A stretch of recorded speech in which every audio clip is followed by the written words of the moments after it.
más, pero yo sigo pensando que la acción, y luego lo desarrollaremos, está más de un 40% infravalorada respecto a lo que debería de valer en un análisis de fundamental. España ya este año, en el año 2025, fruto de todas las presiones internacionales, sobre todo viniendo de Estados Unidos, decide subir la inversión en defensa al 2% del PIB anual en el año 25, con lo cual anticiparlo 4 años, y eso da lugar a que se lanza un plan industrial y tecnológico de la defensa y seguridad, que se lanza antes del verano, por el cual el gobierno compromete 10.400 millones de euros de inversión adicional en defensa este año 2025. Es una barbaridad. ¿Qué sucede? Que esos grandes programas estratégicos de modernización requieren a las empresas. ¿Qué tamaño pueden tener esos contratos con respecto a la operativa actual de Amper o a los ingresos que tiene Amper? Que puede haber contratos que pueden ser de un orden de magnitud de 10, 12, 15, 20 millones de euros, pero puede haber contratos que sean 80, 100 millones de euros. Que el presupuesto de defensa para inversión en temas relacionados con la industria va a revertir a la industria española, sin duda. Hola a todos y bienvenidos un día más a mi canal La Pizarra Andrés. En el día de hoy tengo conmigo a Enrique López, consejero delegado de Amper. Enrique, muchas gracias por estar conmigo una vez más. ¿Qué tal estás? Pues muy bien, muchas gracias, encantado de estar aquí otra vez contigo, ¿no? Han pasado casi 10 meses desde la primera vez que charlamos, también aquí en las oficinas, y han pasado muchísimas cosas, tanto en la compañía como en el sector, y no solo eso, sino que quizá unido a lo que despierta esta compañía en mi comunidad y que siempre hay pues, algunos minoristas metidos en ella, pues siempre hay una curiosidad extra por saber qué está pasando con Amper, así que aprovecho para agradecerte una vez más que nos des la oportunidad pues, de entrar en una empresa cotizada y de la mano del consejero delegado, que no es poca cosa. Si tuvieras que resumir un poco cómo han sido estos 10 meses en Amper y en el sector, ¿qué es lo que tú pues, avanzarías que ha cambiado desde aquel entonces? Bueno, pues la verdad que como pasa muchas veces en la vida, son solamente 10 meses que han pasado muy rápido, pero a la vez han pasado muchísimas cosas, ¿no? Y yo por sumarizarlo en tres elementos muy relevantes, desde el punto de vista de la compañía, pues en estos 10 meses hemos hecho tres ampliaciones de capital, una dineraria y dos no dinerarias como parte de la compra de participaciones en compañías que han sumado entre todas por encima de los 100 millones de euros, con lo cual eso ha hecho que la compañía haya pasado de tener 1.100 millones de acciones a tener el doble, básicamente, y aún así la acción, pues a día de hoy está cotizando un 9% por encima de lo que cotizaba más o menos la época de nuestra anterior conversación. Es decir, que la compañía ha cambiado mucho en cuanto a volumen, porque cotizaba por debajo de 150 millones, ahora está cotizando por encima de 300. Y bueno, que esto se ha unido a un cambio gigante, ¿no?, dentro de lo que es el mercado de la defensa y la seguridad. Hablábamos en nuestra anterior charla que la llegada de Trump a la Casa Blanca podía acentuar o incrementar la presión sobre el incremento del gasto en defensa. Y hablábamos en aquel momento que el 2% España tenía pensado llegar en el año 2029 y que eso iba a ser un esfuerzo muy grande porque era básicamente duplicar, ¿no? Bueno, pues en estos 10 meses se ha pasado que el 2% ha pasado a ser en el año 2025, ¿no? Con lo cual eso ha sido un cambio enorme. Y ya hemos visto que ha habido unas declaraciones, creo que fueron ayer en madrugada, de Mark Rutte, el secretario general de la OTAN en la Casa Blanca, donde dice que España sí o sí va a tener que llegar al 3,5% al menos, y en paralelo el resto de países de la OTAN, sabes que han comprometido el 5% hasta 2035, con lo cual eso ha generado un cambio, como te puedes imaginar, brutal en el sector en España y a nivel global, ¿no?, a nivel europeo y a nivel mundial. Y luego, por resaltar de un tercer hito, que quién nos lo iba a decir, pues tuvimos un apagón, un cero energético en España, y eso para nosotros ha supuesto también que en una de nuestras líneas de actividad fundamental, que es la gestión y almacenamiento de la energía, pues está ahora más vigente que nunca y además desde una perspectiva que es una capacidad de seguridad nacional. Se ha evidenciado que si no hay suministro energético no hay nada, o sea, no hay seguridad, no hay nada, no hay capacidad ninguna de operar. Entonces yo lo resumiría en eso, ¿no? Cambios sustanciales en la compañía y en nuestros mercados, pues ha habido un cambio radical, ¿no? ¿No crees que, pues si ahora hemos hablado de tres hitos que a priori son positivos para Amper, ¿no crees que un poco el precio, bueno, aunque luego hablaremos del precio de la acción Ujú. más en detenimiento, ¿no crees que de primeras, y habiendo una ampliación de por medio que salió bien, que de todo eso hablaremos más adelante, de primeras que la acción solo, y digo solo entre comillas, porque al final no deja de ser una revalorización de un 10% en estos 10 meses, solo haya recogido esa subida y además un poco con un sabor de boca agridulce porque venía en muy buena senda alcista Amper quizá a mediados de año. ¿Qué crees que ha podido pasar ahí, aunque hablaremos más de esto, para que el mercado recogiera primero una tendencia alcista fuerte de la empresa y con todo lo que está pasando, que más o menos podemos decir que es positivo para la empresa, a día de hoy no se recoja tanto en el precio, que deje un poco el sabor agridulce en el precio de Ujú. la acción? Bueno, yo creo que es un tema que, como tú bien decías, probablemente vamos a ir desarrollando mucho a lo largo de la conversación, pero por ir introduciéndolo, como tú bien dices, después de la ampliación, o sea, una vez comunicada ya el resultado de la ampliación, la acción tocó el 0,166, que es el máximo que ha tocado desde que al menos yo estoy en la compañía, ¿no? Y, ¿y qué sucede? Pues yo creo que es una combinación de dos factores. Uno es un factor de mercado, por decirlo de alguna manera, y es que yo creo que ahí se produjo justo después de la ampliación y que había habido una gran sobresuscripción, pues un calentamiento de la acción por parte del inversor retail, del minoritario, que al final en una empresa como nosotros todavía a día de hoy es el que más mueve la aguja de la valoración, porque los institucionales no entran normalmente a mercado. Y no entran a mercado por un tema también, en el caso de Amper, que es la liquidez, ¿no? Nosotros, a pesar de que hemos multiplicado por dos, casi desde la anterior conversación, la liquidez, seguimos teniendo una liquidez media de 9-10 millones de acciones al día, que eso pues es 1,5 millones de euros, algo menos. Entonces, claro, con esa volumetría de acciones que tenemos, que te he comentado al principio, si un institucional quisiera construir una posición del 5%, tendría que comprar el 30%, porque comprar más, ya sabes que por reglas de mercado normalmente no se puede, tendría que comprar el 30% de las acciones que se cotizan durante 40 y tantos días. Es decir, hay una parte, como te digo, inicialmente de mercado, que es que al final muchos institucionales se quedaron fuera de la ampliación, porque era una ampliación de capital con derechos, y esos no te van a ir al mercado a comprar normalmente, puede haber alguna excepción, pero no van. Y yo creo que el inversor minorista pues sale un poco de ese calentamiento a luego ya ir un poco con, oye, la expectativa y cuándo van a hacer el M&A y qué contratos en defensa van a ganar o no van a ganar. Se genera un poco una situación que a veces propicia que la acción se tienda a ir, como pasó, incluso estuvo un pelín por debajo, pero luego se recuperó otra vez al valor de la ampliación, que era 13 céntimos, ¿no? Ahora otra vez ha subido un poco más, pero yo sigo pensando que la acción, y luego lo desarrollaremos, está más de un 40% infravalorada respecto a lo que debería de valer en un análisis de fundamentales. Vale, sí, luego entramos en eso. Quizá primero poner un poco en perspectiva lo que es el mercado de defensa a día de hoy, cómo está posicionándose Amper, si se va cumpliendo un poco todo lo que hablamos en el pasado y si las expectativas que entiendo que habrán cambiado en función un poco de lo que es el mercado de defensa Ujú. hoy con respecto a lo que era el mercado de defensa en el pasado e incluso lo que es Amper hoy o lo que estaba empezando a ser Amper hoy con lo que era Amper en el pasado, sobre todo en ese dualismo entre energía y defensa, ¿no? Perfecto, pues y al final también como hablamos durante nuestra anterior conversación, voy a intentar de la manera más didáctica posible, porque yo creo que eso también a la gente de tu comunidad le gusta, ¿no? Que seamos capaces de explicar las cosas de una manera comprensible, pues trato de desarrollar un poco tu pregunta, ¿no? En primer lugar, desde el punto de vista de lo que es el mercado, comentábamos al comienzo que España ya este año, en el año 2025, fruto de todas las presiones internacionales, sobre todo viniendo de Estados Unidos, decide subir la inversión en defensa al 2% del PIB anual en el año 25, con lo cual anticiparlo 4 años, y eso da lugar a que se lanza un plan industrial y tecnológico de la defensa y seguridad, que se lanza antes del verano, por el cual el gobierno compromete 10.400 millones de euros de inversión adicional en defensa este año 2025. Es una barbaridad. Esos 10.400 millones de euros se distribuyen en 62 partidas, 62 líneas diferentes, dentro de las cuales están los 31 programas estratégicos de modernización que se definen como parte de la inversión relevante que nos afecta a las empresas. Porque luego, en los 31 que no son programas estratégicos de modernización, para totalizar esas 62 partidas que suman los 10.400 millones, pues hay cosas como, por ejemplo, el incremento salarial para las Fuerzas Armadas, ¿no? Entonces, en lo que es específicamente de la industria, son esos 31 programas estratégicos de modernización. Esos 31 programas estratégicos de modernización, como te decía, de los 10.400 millones, tienen 3.800 millones de euros para el año 25.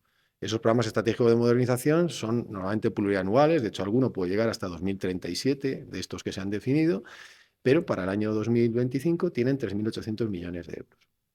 ¿Qué sucede? Que esos grandes programas estratégicos de modernización requieren a las empresas unas grandes inversiones al comienzo para poder arrancar ese tipo de proyectos y para ir financiando el circulante que tú necesitas para avanzar. Y eso lo que propicia, que es un mecanismo que España tiene implementado desde hace muchos años, es que para que las empresas puedan arrancar esos proyectos, el Ministerio de Industria les presta dinero para que puedan arrancar los proyectos y puedan sostener ese proyecto hasta que Defensa, con su presupuesto, les va pagando.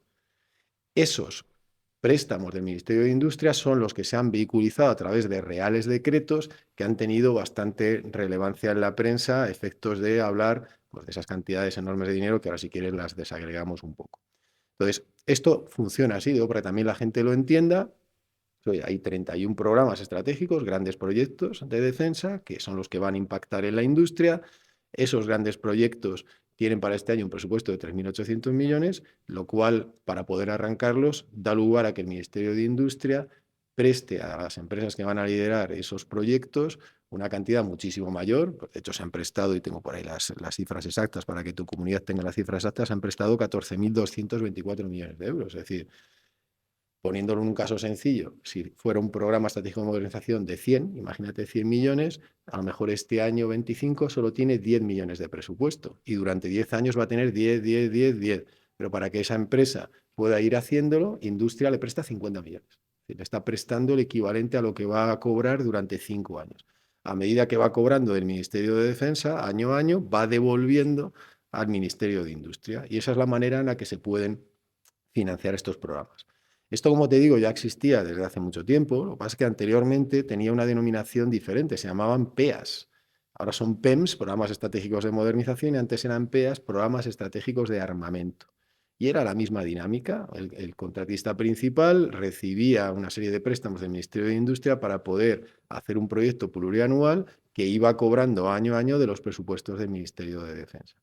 Para que también la gente lo entienda, estos 31 PEMs nuevos que se han definido, al abrigo de ese plan para llegar al 2% del PIB, se suman a otros 31, porque a veces la cifra puede ser un poco más, un poco menos, porque a veces es fase 1, fase 2, depende de cómo lo mires, pero hay otros 31 que vienen ya de anteriores al año 2025. Con lo cual, a día de hoy, en España habría 62 programas estratégicos de modernización que son los que nos impactan a las empresas. Para que también la gente lo entienda, esos 31 programas estratégicos de modernización, ¿a quién han ido esencialmente como contratista principal? Pues hay 5 de ellos que han ido a Navantia, 6 que han ido a Airbus, 9 que han ido a Indra en solitario, otros 8 que han ido a Indra en unión con alguna otra compañía, que varias de ellas son del propio grupo Indra, y luego hay 3 que han ido, uno a Eurovesa, uno a Isdesat y uno a General Dynamics Santa Bárbara. ¿Por qué? Porque al final estos grandes programas estratégicos normalmente, y tiene un razonable sentido, el tractor, el contratista principal es un plataformista.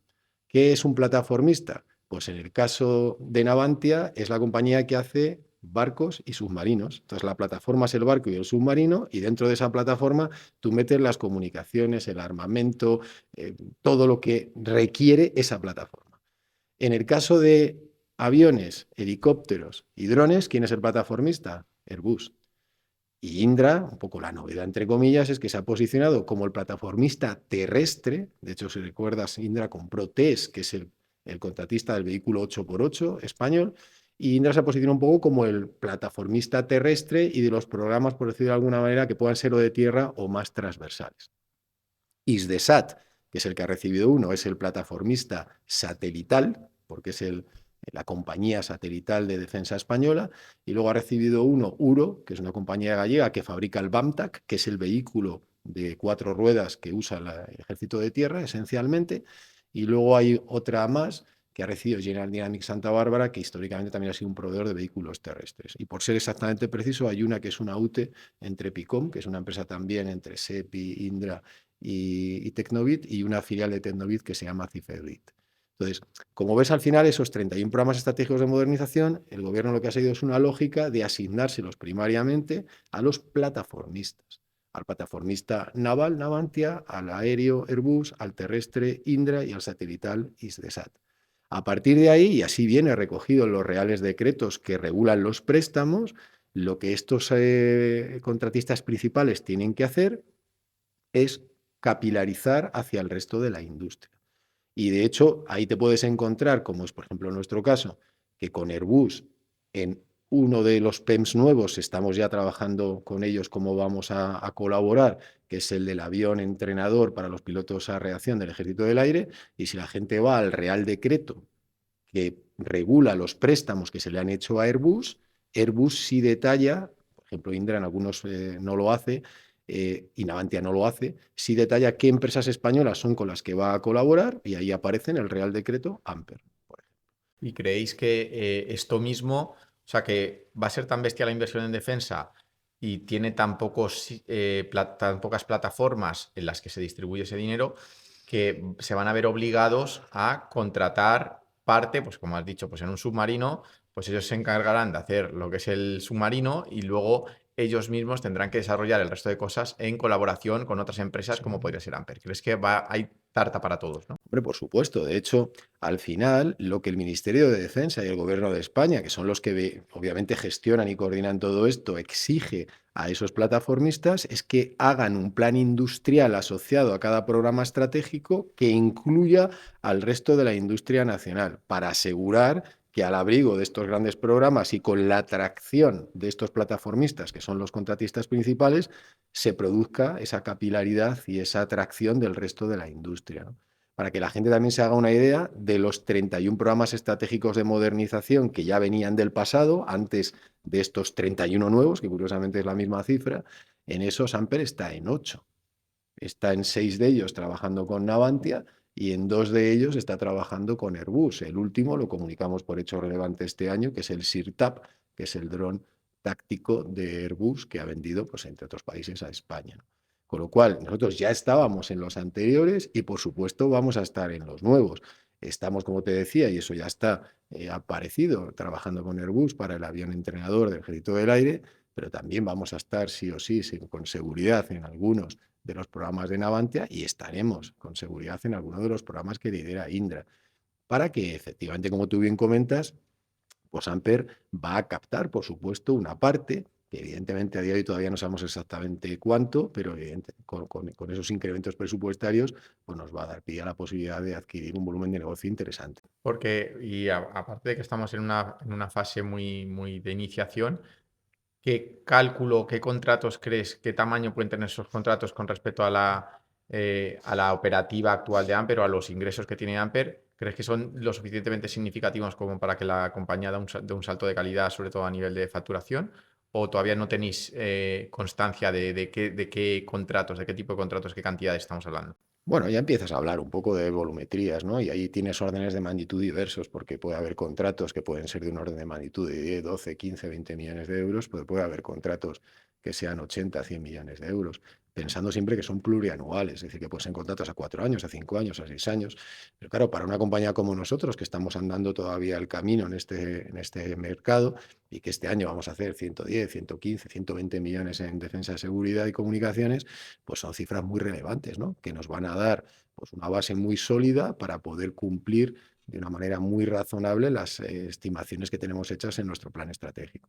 ¿Y no ves ningún escenario en el que todo esto que estamos hablando no se llega a completar o se caiga en el sentido, pues, hombre, pues ahora estamos viendo un poco cómo Trump está un poco al acecho de que España cumpla con lo tal, pero también está diciendo que parte de esa inversión en defensa va a tener que ser en empresas americanas, etcétera, etcétera? ¿Crees que hay algún resquicio por el cual todo este castillo que nos ha sido un poco desglosando se pueda caer? ¿O crees que esto ya es una realidad y que esto va para adelante y es lo que No, toca? yo creo que esto tiene dos derivadas en tu pregunta, ¿no? La primera, hasta el año 2035 eso es un compromiso establecido y con la OTAN, y ya no solo por la OTAN. Luego también Europa ha lanzado el plan de rearme europeo, que es un plan que, como se ha podido ver en los medios de comunicación, contempla 150.000 millones de euros provenientes de la Unión Europea y va a llegar hasta 800.000 millones de euros movilizados con los presupuestos de los países miembros. Y eso ya es un plan, y es un plan estratégico, consolidado, aceptado incluso bastante socialmente, y eso no va a cambiar. En cuanto a ¿eso es para comprar a empresas norteamericanas? Vamos a ver, aquí tienes tres situaciones. Aprovechando esta subida presupuestaria, lógicamente España lo que está haciendo es tratar de desarrollar y mantener con sostenibilidad en el futuro una industria de la defensa y la seguridad potente. Porque la industria es una de las capacidades que aseguran la autonomía estratégica de los países, igual que unas fuerzas armadas bien equipadas. Entonces, España, ¿qué es lo que está haciendo? Oye, yo como tengo que incrementar mi presupuesto, ¿qué quiero hacer? Desarrollar mis propias capacidades. Pero claro, dices, aquí tienes tres casuísticas. Oye, una capacidad que España quiere, sus Fuerzas Armadas o sus Fuerzas y Cuerpos de Seguridad quieren, y la industria española la va a desarrollar. ¿Vale? Esa es una capacidad puramente española. Puede haber una segunda situación, que es, oye, vamos a desarrollar una capacidad española, pero tardamos 7 años o 10 años, porque estos mercados a veces son muy largoplacistas. Entonces, eso da lugar a que durante la transición, hasta que tú tengas tu capacidad en España, tienes que contratárselo a una empresa extranjera. ¿A quién se lo vas a contratar? Pues lógicamente a empresas de países amigos, y Estados Unidos es un país amigo, ahora Israel, por ejemplo, no lo es, a efectos de comprar temas de defensa, que es el otro gran actor junto con Estados Unidos, que normalmente España ha tenido como suministrador, y se lo vas a comprar a esas empresas extranjeras a cambio de que hagan un plan industrial también en España. Es decir, que esa empresa, un Lockheed Martin, por poner un ejemplo de una empresa norteamericana que quiera vender en España, pues lo lógico es que España le va a exigir un plan industrial para que colabore con empresas españolas que hagan trabajo en España y se españolice lo máximo posible esa tecnología. Y luego puede haber una tercera casuística, que es, oye, ni la vamos a desarrollar en España ni la vamos a desarrollar mientras compramos otra cosa, sino que directamente no vamos a reinventar la rueda y la vamos a comprar fuera. Y se haría exactamente igual. Es decir, oye, se compra a Estados Unidos, a Francia, a Reino Unido, a Italia, a países amigos, pero se compra con un plan industrial que desarrolla capacidad en España. Por lo tanto, que el presupuesto de defensa para inversión en temas relacionados con la industria va a revertir en la industria española, sin duda, en los tres posibles alternativas. Lógicamente, revierte más en la opción 1, en la que ya desarrollas la capacidad completa, y en la 2, que la desarrollas mientras tanto usas a un extranjero que te cubra el timing, que en la tercera. Pero también en la tercera, insisto, tiene que haber transferencia de capacidades a España y un desarrollo industrial en España con industria española. Vale, un par de preguntas que me surgen respecto a todo esto que estamos hablando. La primera es, ¿crees que Amper, por no estar dentro de esas plataformas, de esos grandes nombres que sí que salen mucho en prensa y demás, puede ser uno de los principales motivos por el cual no ha tenido la atracción en mercados como otras compañías? Y ligando esta pregunta a Indra, ¿crees que Indra, y además por tener una parte del accionariado del gobierno, como quien dice, y por estar tan en el foco de todo, ha capitalizado gran parte de todo esto que nos estás contando y que el mercado se la perdió en Amper por estar en la letra pequeña de ciertos contratistas? ¿Crees que hay algo de todo eso? Sin duda. Es decir, vamos a ver, yo lo entiendo, de las empresas de defensa que hay en España, la única que se ha visto perjudicada por el hecho de que parece que todo es Indra o todo es Navantia, pero sobre todo es Indra, es Amper, porque es cotizada. A una empresa no cotizada le da igual el que la prensa aparezca, pero se genera mucha confusión con esto, porque como la prensa dice, no, pues si Indra le caen 7.000 millones de los 14.000 millones de los préstamos, pues la gente se piensa que eso es adicional a los no sé cuántos mil que le caen también de los PEMS. Entonces, claro, Indra está permanentemente en los medios de comunicación, ahora también con la compra de Escribano, tal, entonces, evidentemente ellos capitalizan mucha del atractivo. Y eso combinado con lo que también hablábamos, que Indra es una compañía mucho más grande, mucho más líquida, y todo eso también afecta. Pero tú has hecho un comentario también muy relevante. Yo hablaba antes de que los 30 UPEMs esencialmente están para los plataformistas. Y hemos dicho, plataformistas son Navantia, 100% pública; Indra, 28% en manos del Estado y primera accionista; Airbus, es una empresa participada por el gobierno de España junto con Alemania y con Francia; Isdesat, que ahora es propiedad de Indra. Sí. Al final, ¿quiénes son los que tienen los contratos como PEMS? Compañías públicas o, como en el caso de Indra, con un primer accionista muy relevante, con el 28%, que es el Estado español. Sí. Ya, eso podría llegar a explicar que volverte plataformista en este país como que depende también digo, si Apple algún día tuviera el rol como pudieran tener cualquiera de estos, digamos que casi encontramos una correlación un poco dudosa entre ser plataformista y tener un Tiene un talento. sentido histórico. Al final los plataformistas, pues eso, son compañías muy industriales, muy históricas, con mucha necesidad financiera y esos en casi todos los países han sido públicos o son públicos. En el caso de Amper, nosotros no somos un plataformista, no somos, ya sabes que yo siempre he explicado con claridad que Amper esencialmente lo que hace son temas relacionados con comunicaciones y entornos adyacentes, guerra electrónica, inteligencia de la señal, protección de infraestructuras críticas. Y esto pues evidentemente nos sitúa en otro escenario diferente, que no significa que no tengamos nuestro espacio, que lo tenemos y lo tenemos de manera muy sustancial. Pero efectivamente, de cara a la opinión pública y de cara al inversor minoritario, pues parece que Indra es todo y nosotros somos nada, y no es así. Nosotros somos una parte, creo que a día de hoy, importante y relevante de la industria de la defensa. Y además, como te decía al principio, con un elemento muy diferencial, y es que nosotros somos una compañía cotizada española con foco en defensa y seguridad nacional, pero que además tenemos las capacidades de seguridad nacional relacionadas con la gestión y el almacenamiento de la energía, que por ejemplo esa Sindra no está en ese segmento de mercado. Y eso creo que nos hace una compañía muy diferencial y muy relevante. Y esto un poco también en línea con lo que hablábamos, como Europa ha definido su plan de rearme y pone esos inicialmente 150.000 millones en préstamos, los pone a través de un instrumento que es Security Action for Europe, SAFE. En ese instrumento se ha empezado haciendo un catálogo de productos de defensa de cada uno de los países. España ha hecho su catálogo con 412 productos de 46, 47 empresas. Amper tiene 9 productos ahí, por ejemplo, India tiene 22, evidentemente, o Escribano tiene 24, 25, creo que es el que más tiene. Pero nosotros tenemos 9 y dentro de esos 9 están las capacidades de gestión y almacenamiento energético al servicio de la seguridad nacional. Entonces, claro que Amper tiene su espacio, claro que Amper tiene, yo creo que era una posición muy relevante en el sector, pero es verdad que de cara a la opinión pública, y por eso a mí también esta didáctica a veces me ayuda bastante, pues parece que es que Indra es todo y nosotros no somos nada, y no es así, de lo que hemos explicado. Indra como plataformista ahora es el contratista principal, pero tiene que desarrollar un plan industrial que incluye el tener que tener colaboraciones con el resto de la industria para aprovechar que todo esto redunde en un beneficio de la industria como, como colectivo. Y solo también para darte un detalle, para que veas cómo esto sigue unos tiempos. A pesar de que los 31 PEMs están definidos, está definido quién va a ser el contratista principal y se les ha dado un préstamo para arrancar, el contrato no existe todavía. Es decir, los contratos que tienen que firmar esos contratistas principales con el Ministerio de Defensa todavía no están firmados, con lo cual no pueden estar firmados los del contratista principal con los contratistas Y de la que cadena de no suministro. puede llegar nada todavía a Amper porque no hay nada entre la plataforma y Exacto. el... De hecho, el Real Decreto que regula el préstamo lo que establece es yo te presto el dinero para que vayas empezando, pero si luego no firmas el contrato me lo tienes que devolver. Lo lógico, evidentemente, es que los contratos se van a firmar, pero se está en ese proceso.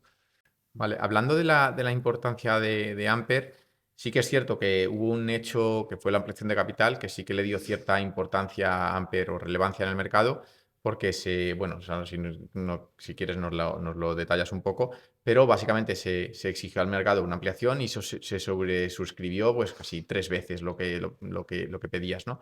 Esto creo que le dio cierto impulso, por lo menos momentáneo, a la acción de Amper, incluso también pues en prensa y todo esto. Em, ¿Por qué no empezamos hablando de qué pasó en esa ampliación y luego vemos un poco cuál es la idea con ese dinero, que es donde se están generando ciertas dudas ahora mismo? Bueno, sí, como tú bien comentas, hicimos la ampliación de capital de 77,2 millones en julio, una sobresuscripción por encima de 4 veces. O sea, el mercado, la verdad que nos daba muchísimo más valor del que nosotros estábamos pidiendo, con mucha expectativa institucional, de inversor institucional, español y extranjero, algunos de ellos que han entrado al abrigo de la ampliación de capital comprando derechos. Y aquí hago un pequeño apunte, que también a veces surge esa duda de, bueno, pero ¿no han entrado institucionales en la ampliación de capital? Sí, han entrado, pero no tienen participaciones por encima del 3%, que es lo que te obliga a comunicar. Entonces, bueno, incluso a veces, ya sabemos que también hay pequeñas trampillas de que a veces hay inversores institucionales que tienen varios vehículos inversores y que aunque agreguen participaciones por encima de un 3, pues a veces lo comunican y a veces pues no lo comunican.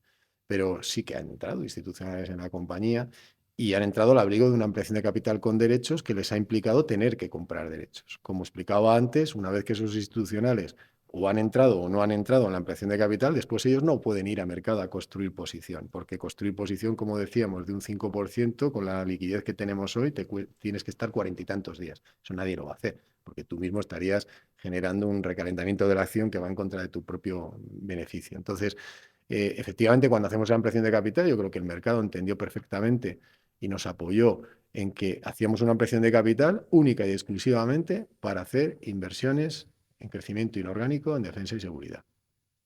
Esas inversiones en crecimiento inorgánico, en defensa y seguridad, además explicamos que las íbamos a hacer coinvirtiendo, probablemente en casi todos los casos, con fondos de inversión especializados en defensa y seguridad españoles. Porque al abrigo de todo este cambio que ha habido en el mercado, han aparecido nuevos jugadores y uno de los que ha aparecido es fondos como Hyperion, en el que Amper entró como partícipe del fondo, o Nazca, que ha generado un fondo específico de defensa, y obviamente con estos fondos lo interesante y lo que el Ministerio de Defensa le gusta y quiere es que haya coinversión entre un fondo y un socio industrial, para que de esa manera el dinero que se habilita para el desarrollo de la industria se haga siempre bajo el liderazgo y bajo la coordinación de un socio industrial. De hecho, gran parte del dinero de estos fondos viene del lado público. Viene de la SEPI, perdón, la SEPI viene de SEPIDES, viene del ICO, viene de CEDETI, viene de la SET, entidades públicas que tienen dinero que ahora se guía hacia el mercado de la defensa para ayudar en el desarrollo de la industria. Entonces, nosotros, esa ampliación de capital se va a dedicar, como ya dijimos, única y exclusivamente a crecimiento inorgánico en empresas españolas tecnológicas que operan en comunicaciones y entornos adyacentes. ¿Qué sucede? Que nosotros dijimos que vamos a invertir en dos tipos de compañías. Una, estas, tecnológicas, españolas, que tienen capacidades estratégicas en comunicaciones y entornos adyacentes, y potencialmente en compañías tecnológicas españolas que, aun no estando en comunicaciones, sean estratégicas para España. Porque nos hemos querido posicionar de primer momento como un socio del Ministerio de Defensa a la hora de ayudar en el desarrollo y sostenimiento de capacidades estratégicas nacionales. Y eso fue un poco la ampliación. ¿Por qué hicimos además la ampliación en ese momento?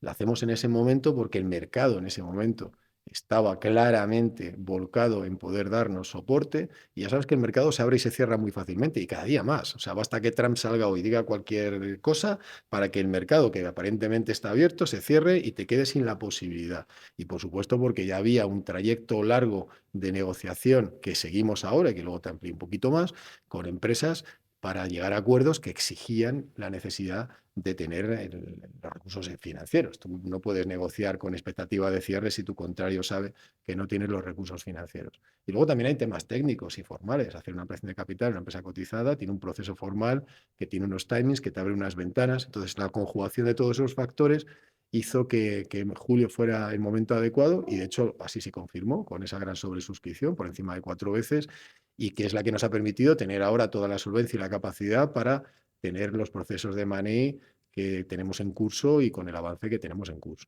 Porque hablando de, bueno, de la sobresuscripción, bueno, un éxito.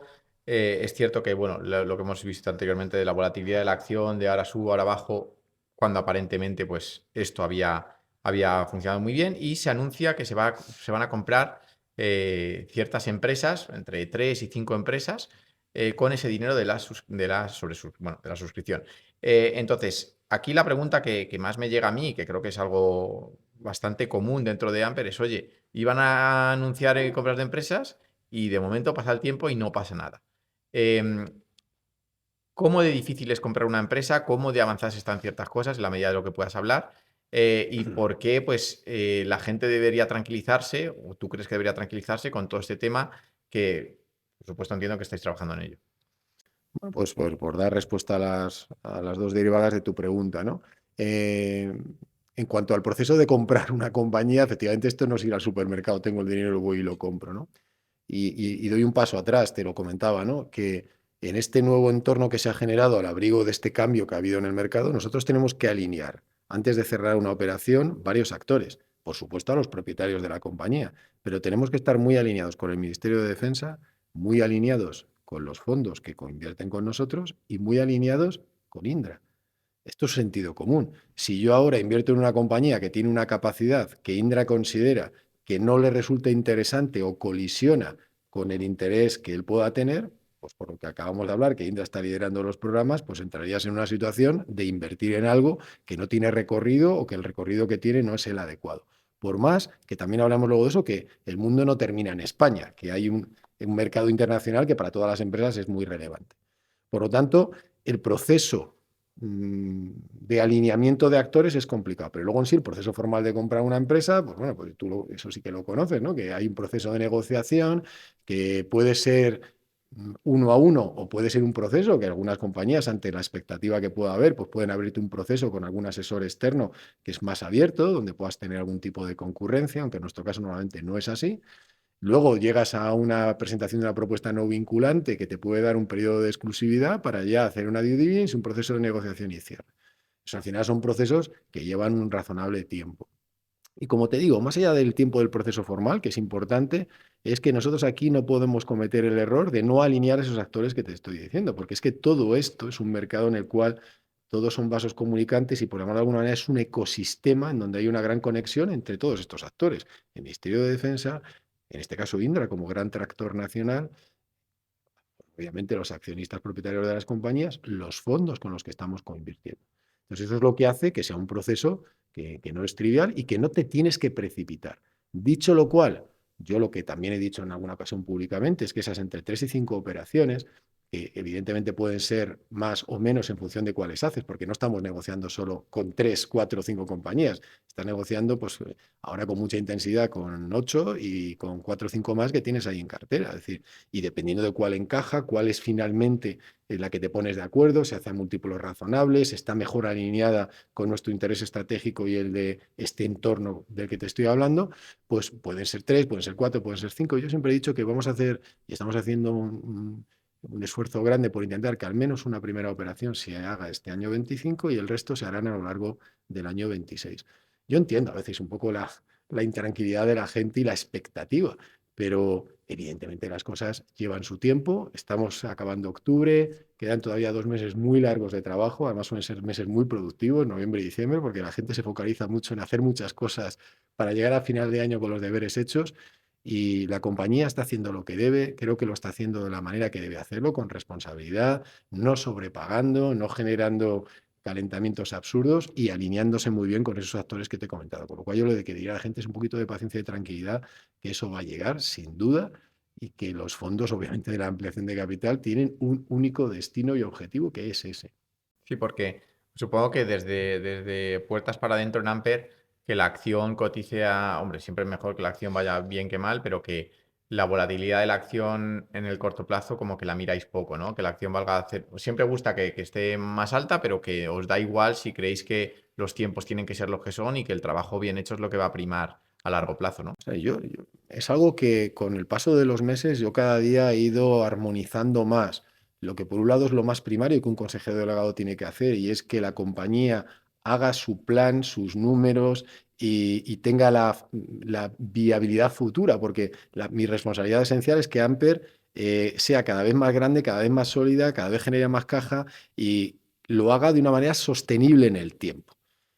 Evidentemente, luego hay que alinearlo con un interés que es el de accionistas. Somos una empresa cotizada que quieren que la acción esté en un valor razonable, porque luego hay una operativa de mercado. Entonces, yo sí, cada día le pongo más foco, todo el posible, y hago un ejercicio muy grande de entendimiento para poder poner en marcha, digamos, actividades y acciones que permitan que el valor de la acción esté lo más cerca posible de lo que entiendo que debe ser, y que luego entiendo que querrás que lo desarrolle con mucha más profusión.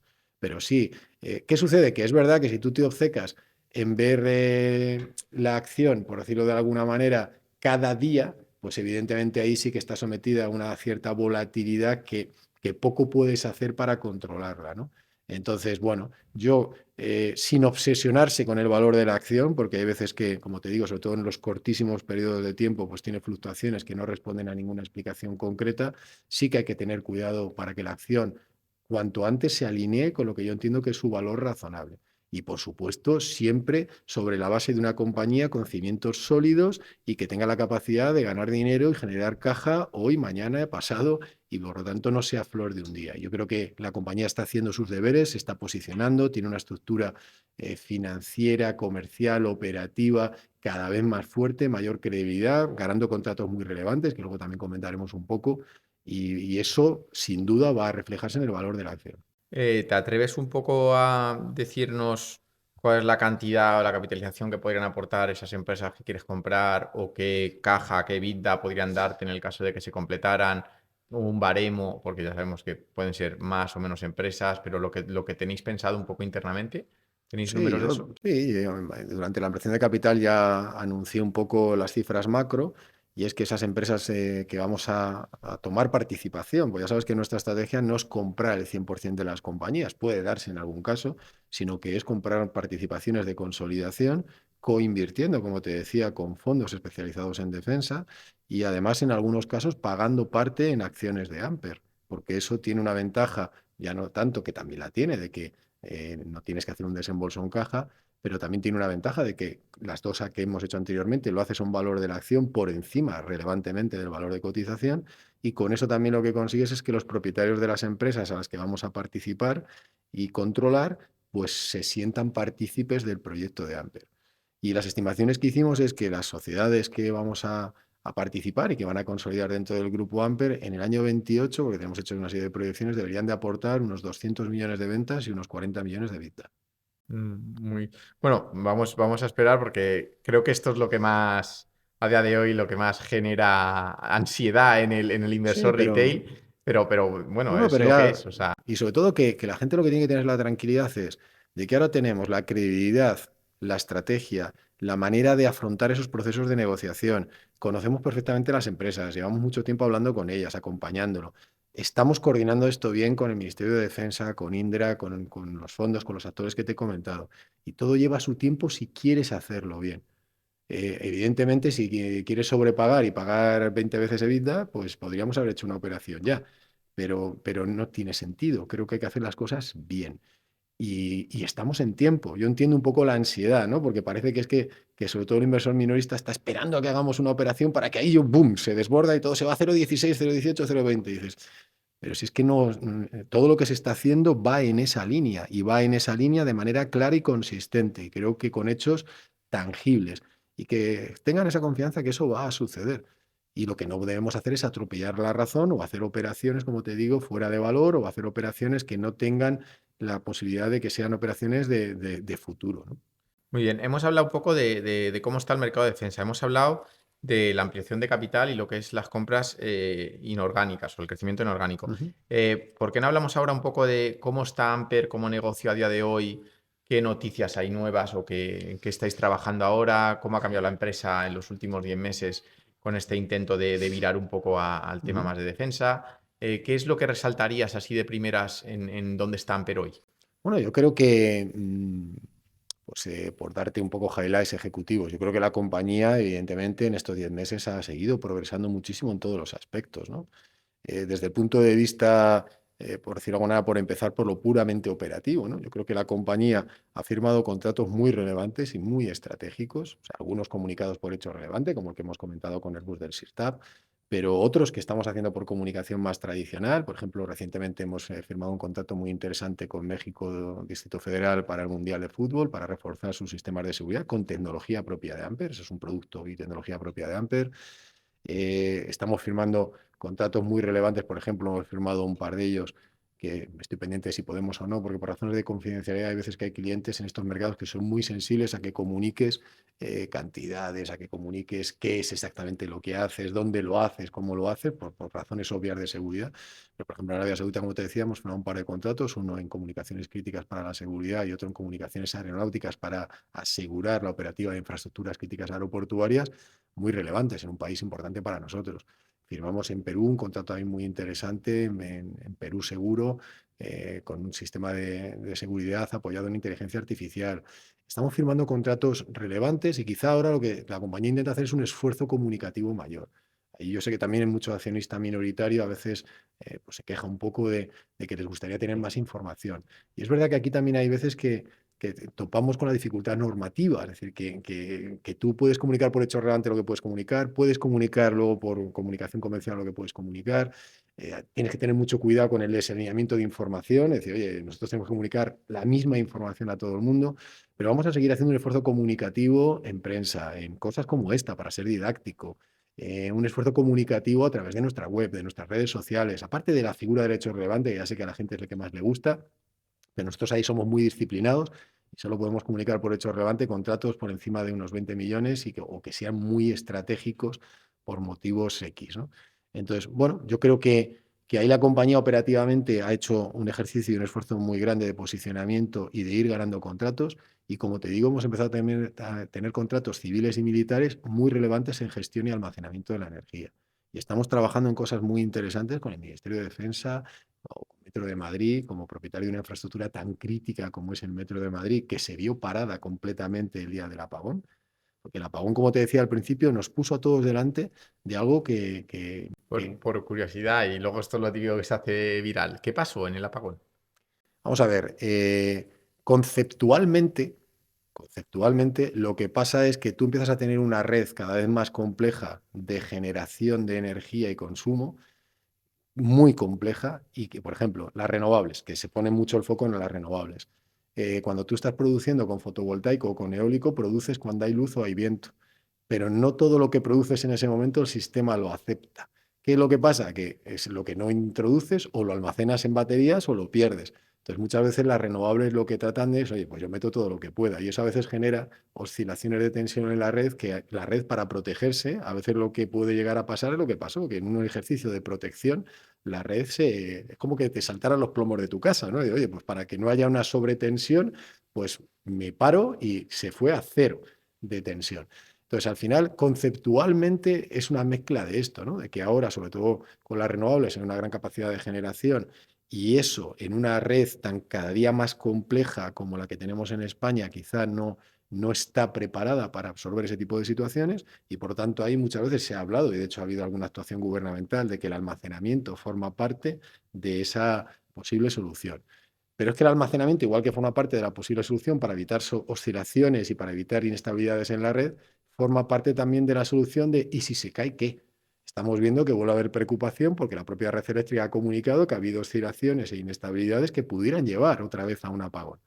Entonces, por poner un ejemplo con Metro de Madrid, que como te digo, estamos trabajando intensamente con ellos, Metro de Madrid es una infraestructura absolutamente crítica, como te puedes imaginar, y el día del apagón, claro, el Metro de Madrid tiene 56 acometidas eléctricas, lo tiene todo replicado, lo tiene todo maximizada la seguridad, pero nadie había previsto que es que no hubiera nada, cero energía.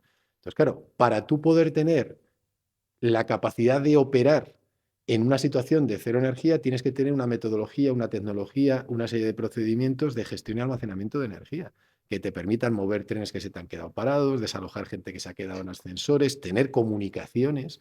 Esto me lo decía la persona de Metro de Madrid. Bueno, si yo me quedo sin energía, no tengo comunicaciones. Si no tengo comunicaciones, ¿cómo evacúo? ¿Cómo comunico? ¿Cómo opero? ¿Cómo? Entonces, esto ha hecho que nosotros hayamos empezado a tener contratos muy interesantes en todo lo que tiene que ver con la gestión y almacenamiento de la energía. Comunicamos un contrato con Guinea, con Acri, con otra de las aplicaciones que tiene esto, que es el despliegue energético. El que tú puedes ir y desplegar una infraestructura y dotar de energía a población civil o a militares. Entonces, todo esto ha hecho, como te digo, que operativamente la compañía creo que cada día está más consolidada. Hemos mejorado mucho en procedimentación y en método para optimizar márgenes y que los márgenes sean los adecuados en el delivery, que los márgenes sean adecuados en el proceso comercial, es decir, vender con márgenes adecuados y más en una compañía que tenemos tecnología propia. Con lo cual, desde ese punto de vista de operativo comercial, bien, equipo. Creo que el equipo se ha estabilizado bastante. Hemos hecho incorporaciones adicionales relevantes. Es verdad que también alguna persona se ha ido de la compañía, es normal, son las leyes del mercado, pero el equipo de primer nivel se ha mantenido totalmente estable, se ha reforzado y creo que Amper empieza a ser una compañía muy atractiva, ¿no? Con lo cual creo que desde esa perspectiva operativo, comercial, equipo, creo que la compañía ha evolucionado muy bien. Por supuesto, seguimos con nuestro plan de inversiones, con la nueva fábrica para hacer sistemas de almacenamiento que comprometimos a hacer para darle toda la capacidad operativa y productiva que nuestro cliente Hitachi requiere. Estamos con las obras para las instalaciones nuevas de eólica marina del puerto de Ferrol. Seguimos invirtiendo en un I+D tecnológico, en nuestros productos existentes y en nuevos. Anunciamos la culminación de un proyecto de I+D que hemos hecho para la gestión de espacio aéreo no tripulado, de tráfico de drones. Con lo cual, la compañía está haciendo su actividad operativa, comercial, reforzando su equipo y desde el punto de vista financiero, terminamos, que la otra vez cuando hablamos en nuestro anterior podcast, estábamos emitiendo un bono en el mercado alternativo de renta fija por un importe máximo de 75 millones. Este año lo hemos terminado de hacer, 75 millones. Ahora Amper ya solo emite pagarés a más de 12 meses. Durante una época Amper solo se financiaba con pagarés a corto plazo, tipos altos, ahora ya solo emitimos a 12 meses o más. Eh, con lo cual la situación de tesorería de la compañía, de solvencia financiera, ahora hemos normalizado la relación bancaria. Hace 10 meses cuando hablamos Amper no tenía relación comercial con la banca española. Ahora no, ahora es una situación diferente. Ahora trabajamos con BBVA, trabajamos con Sabadell, trabajamos con Santander. O sea, hemos construido una normalización de la relación bancaria que nos va a permitir también reducir los costes de la deuda a futuro, etcétera, etcétera. Igual yo creo que la compañía ha hecho bien sus deberes desde el punto de vista operativo, comercial, gestión, etcétera, etcétera. En lo que al plan estratégico se refiere, hablábamos de que se quería virar un poco más la compañía al sector defensa. Todo eso se está haciendo también por el hecho de que donde más se busca crecer es en el sector y eso ya disminuiría la parte de energía, ¿no? Entiendo Sí, que va eso por ha ahí. sido siempre así, ya lo era en nuestra planificación original. Este año, 2025, las estimaciones que vamos a hacer en ventas, un tercio más o menos en defensa y seguridad nacional y dos tercios en energía, pero el EBITDA ya va a ser casi 50-50. Entonces, esa tendencia va a ir, las ventas en defensa cada vez van a ser mayores y el EBITDA, o lógicamente en defensa, que además porcentualmente es mayor, cada vez va a tener más peso, hasta el punto que en las proyecciones que tenemos para el año 28, en el año 28 el negocio de defensa y seguridad nacional probablemente va a estar por encima del 65-70% y el EBITDA va a estar de la compañía por encima del 80%. Piensa, como te decía, que además hay ciertas capacidades que yo hasta ahora las llamaba de energía, que ahora el mercado, no Amper, dice, no, no, eso es seguridad nacional. Gestionar y almacenar la energía asegurando la operatividad de infraestructuras críticas, eso es seguridad nacional. Y como te decía, esas capacidades ya aparecen dentro del portfolio de capacidades españolas para la defensa que se ha puesto en común con el resto de países de Europa. ¿Nos puedes muy rápidamente mencionar los acuerdos que habéis tenido recientemente? Vemos que a menudo hay noticias del INSA, de Navacel, todo este tipo de acuerdos. ¿Nos puedes mencionar un poco qué es lo relevante que aportan todos estos acuerdos dentro de la compañía? Bueno, con Navacel es una compañía que compramos, pagando mitad en dinero y mitad en acciones, por eso es una de las dos ampliaciones de capital no dinerarias que hicimos. Y Navacel era una operación que lo que pretendía era dotarnos de capacidades adicionales en el mundo offshore para reforzar ahí la posición de Amper, que ya teníamos una posición, pero Navacel nos ayudaba a reforzarla, tanto en capacidades industriales como en conocimiento, como en equipo gestor, ¿no? Porque el propietario de Navacel, el principal propietario, era Jesús Esmorís, anterior consejero delegado de Tubacex, que se incorporó al consejo de Amper a raíz de esa operación, y él y el equipo que hay en Navacel nos refuerzan mucho en ese mercado del offshore, que es un mercado para nosotros importante.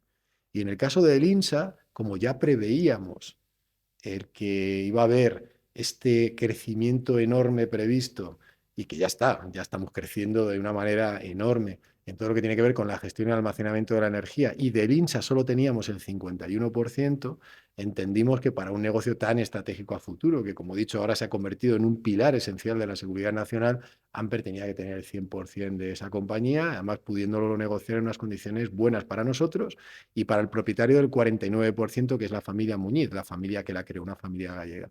Hicimos lo mismo, pagando la mitad del dinero en acciones y la mitad en efectivo, además con pagos aplazados, que permitió también que la familia Muñiz, a través de José Luis Muñiz, que es el director general de esa compañía, entrara en el consejo. Es decir, ahora en el consejo han entrado dos consejeros nuevos que entre los dos representan más de un 10% de la compañía, que son accionistas industriales, que también era algo que yo quería hacer, que la compañía tuviera una base industrial más fuerte.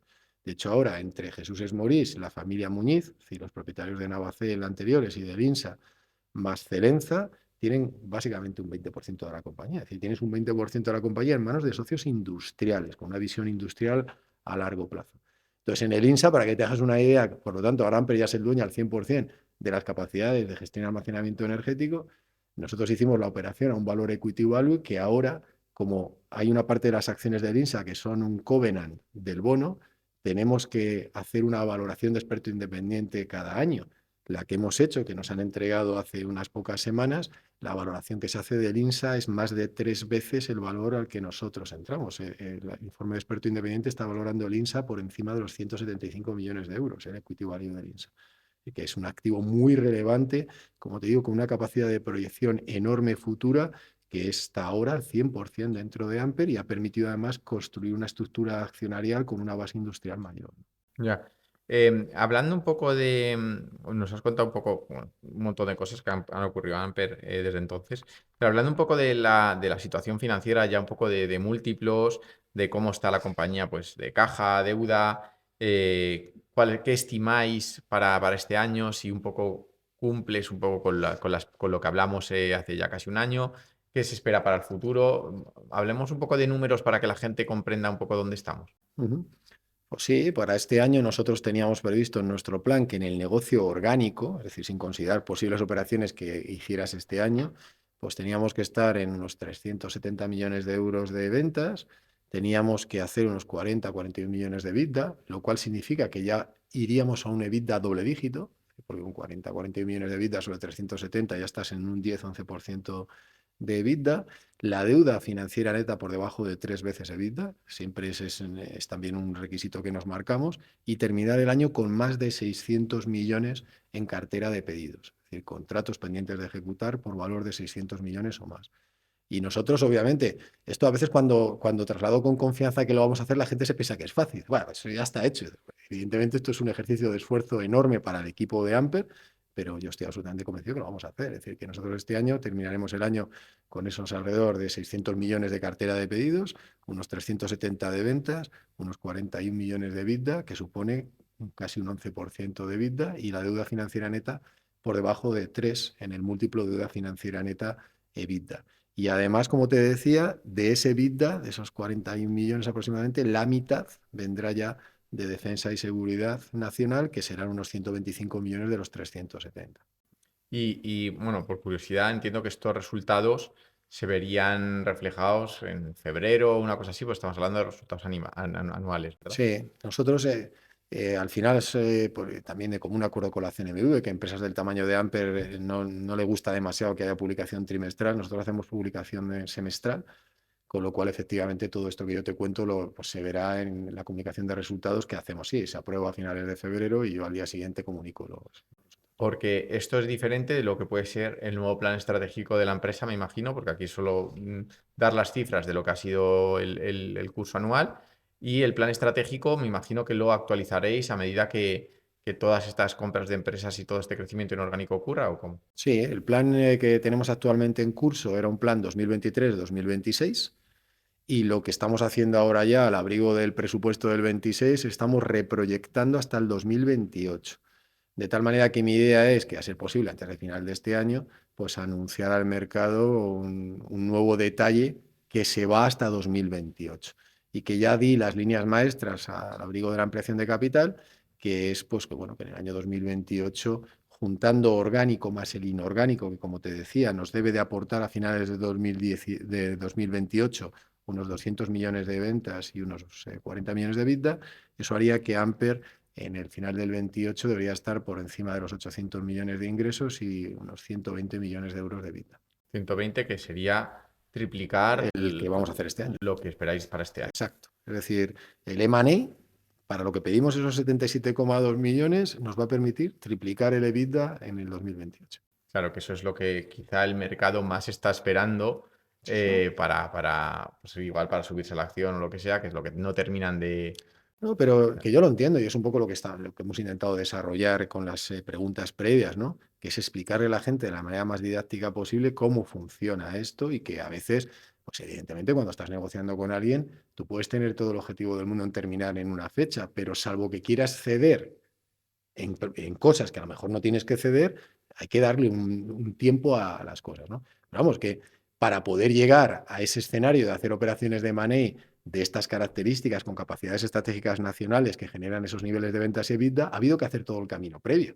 Y es que Amper sea un actor creíble, que el Ministerio de Defensa le vea como un actor creíble, que Indra nos vea como un actor creíble, que el mercado nos vea como un actor creíble, que tengamos un equipo capaz de gestionar eso. Es decir, has tenido que construir muchas cosas para que ahora puedas ya estar en el proceso de cerrar las operaciones, ¿no? Muy interesante. No sé si con respecto a lo que son las métricas de la empresa, hemos hablado de deuda, hemos hablado de crecimiento, de EBITDA, de facturación, de ventas. No sé si hay algo que nos dejamos ahí. No, yo, pues, si quieres, por tratar de ver, porque a ver si se me deja en el tintero alguna variable que pudiera ser interesante. Yo creo que son las principales, las que hemos tocado, ¿no? Yo aquí simplemente también haría un apunte antes de pasar a tu siguiente pregunta, y es que también a veces a mí se me ha planteado la cuestión de, bueno, ¿y cuántas acciones tienes tú? ¿Y cuántas acciones tiene el equipo gestor? Y esto ya lo expliqué en nuestra conversación original, pero como me sigue llegando a veces indirectamente, me gustaría, si me permites, volverlo a explicar.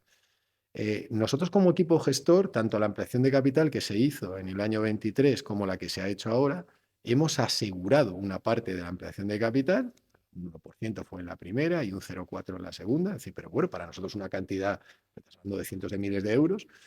¿Y cómo funcionaba eso? Nosotros asegurábamos esa parte a priorísticamente y íbamos los primeros en tercera ronda. Si ya sabes que en la ampliación de capital, la primera ronda solo puede ir accionista o quien haya comprado derechos. A segunda ronda solo puede ir el que haya suscrito en primera todos sus derechos. Y a tercera ronda ya es cuando vamos el resto.